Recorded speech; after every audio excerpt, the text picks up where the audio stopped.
Daily Words of God. The work of judgment is God's own work, so it must naturally be carried out by God Himself. It cannot be done by man in his stead. Because judgment is the use of the truth to conquer humankind, there is no question that God would still appear in the incarnate image to perform this work among man. That is to say, Christ of the last days shall use the truth to teach people across the world and make all truths known to them. This is God's work of judgment.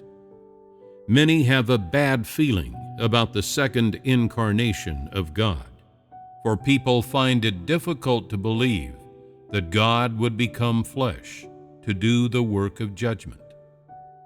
Nevertheless, I must tell you that the work of God often goes far beyond the expectations of man and is difficult for human minds to accept. For people are but maggots upon the earth, while God is the supreme one who fills the universe. The mind of man is like a pit of foul water that breeds only maggots, whereas each stage of the work directed by the thoughts of God is the distillation of God's wisdom. People are always trying to contend with God, to which I say it is self-evident who will lose out in the end. I exhort you all not to think yourselves more valuable than gold. If others can accept the judgment of God, why can't you?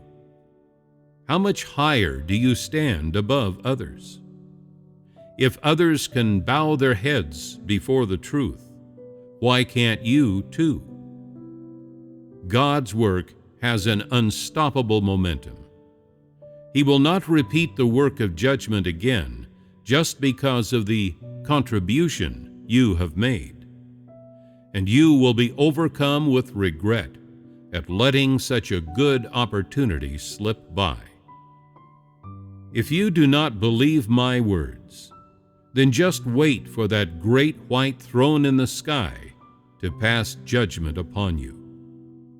You must know that all of the Israelites spurned and denied Jesus, and yet the fact of Jesus' redemption of mankind still extended throughout the universe and to the ends of the earth.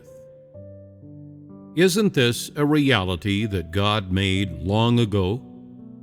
If you are still waiting for Jesus to take you up to heaven, then I say that you are an obstinate piece of deadwood.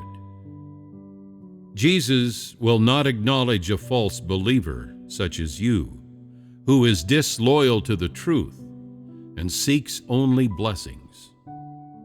On the contrary, He will show no mercy in casting you into the lake of fire to burn for tens of thousands of years.